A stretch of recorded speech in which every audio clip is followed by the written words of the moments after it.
எதுக்கு இப்படி கோவப்படுற? இந்திரா ஒன்னும் நீ நினைக்கிற அர்த்தத்துல சொல்லலமா. இந்த வீட்டுல இது வரைக்கும் இப்படி யாரும் பண்ணதில்லை. இப்ப நீ பண்ணினதும் இனிமே இப்படி பண்ணாதேன்னு சொல்றா, அவ்வளவுதானே? யாரும் எனக்கு அட்வைஸ் பண்ண தேவையில்ல. அந்த அளவுக்கு நான் முட்டாள் கிடையாது. ரிதிகா,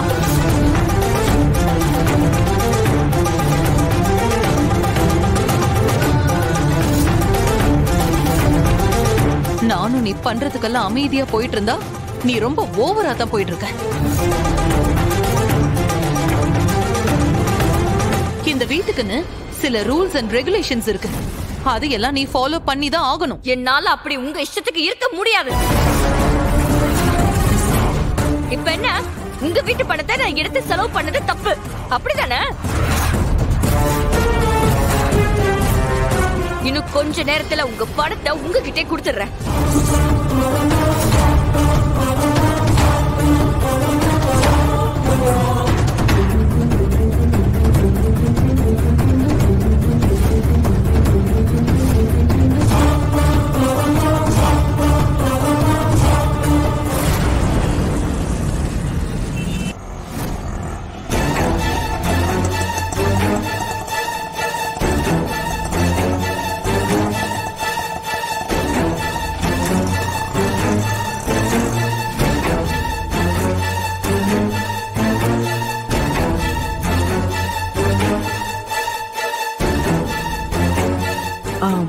வணக்கம்.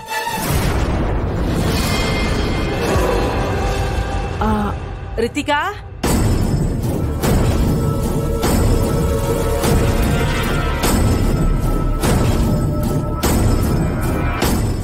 வணக்கம் சமந்தி.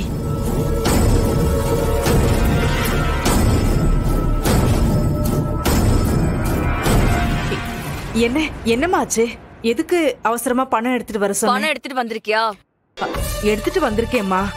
திடீர்னு அவசரம்னு கேட்டியா, அதான் வீட்ல இருந்த தங்கச்சி நகையும் தீபு நகையும் வச்சு எடுத்துட்டு வந்தேம்மா.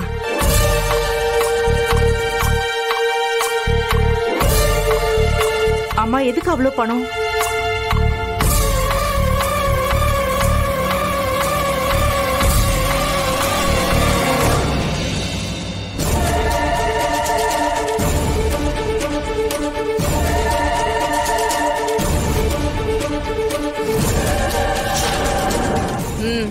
இந்தாங்க, நான் செலவழிச்சதா சொன்ன 1.5 லட்சம்.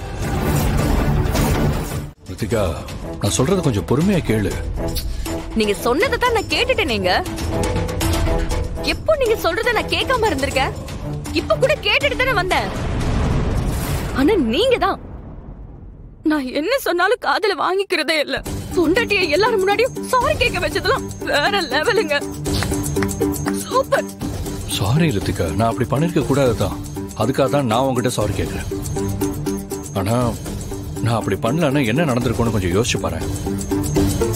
அது மட்டும் இல்ல ரித்தி, எங்க அக்கா நம்மளை வீட்டை விட்டு போக சொன்னது ஒரு பக்கம் இருந்தாலும் நான் உங்ககிட்ட அப்படி நடந்துகிட்டதுக்கு இன்னொரு காரணம் அந்த சிவா. அவன் அந்த வீட்டுக்குள்ள எப்ப வந்தானோ அப்பவே என்னோட நிம்மதி எல்லாம் போச்சு. ஒரு வேளை கோவத்துல இந்த வீட்டை விட்டு வெளியே போறதா இருந்தாலும் அந்த சிவா இந்த வீட்டுல இருக்க கூடாது. அதனாலதான் நான் உங்ககிட்ட அப்படி நடந்துகிட்டேன். மற்றபடி உன் மேல நான் கோவப்படுறது என்ன நானே கஷ்டப்படுத்திக்கிற மாதிரிதான். நம்மளோட கல்யாணம் வேணா அரேஞ்ச் மேரேஜா இருக்கலாம், ஆனா நான் உன்னை லவ் பண்ணி தான் கல்யாணம் பண்ணேன். நீதான் எனக்கு எல்லாமே.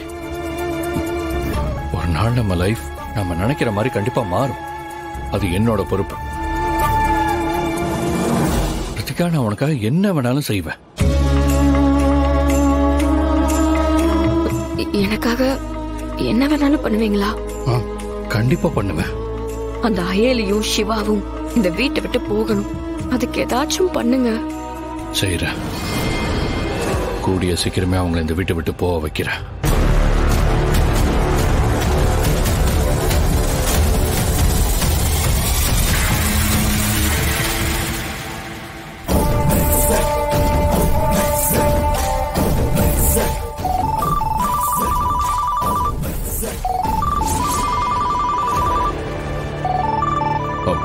ஒரு முக்கியமான கால், நான் பேசிட்டு வந்துடுறேன். ஐயோ, அப்புறம் என்னாச்சு வருமா? டேய் டேய் நடிக்காதடா. உனக்கு அது நல்லா தெரியும்ன்ற விஷயம் எனக்கு நல்லா தெரியும். வர்மா என்ன சொல்ற? எனக்கு எப்படி தெரியும்? டேய், என் பொருள் போலீஸ்ட மாட்டும் போது நீயும் அதே ரெஸ்டாரண்ட்ல தானே இருந்த.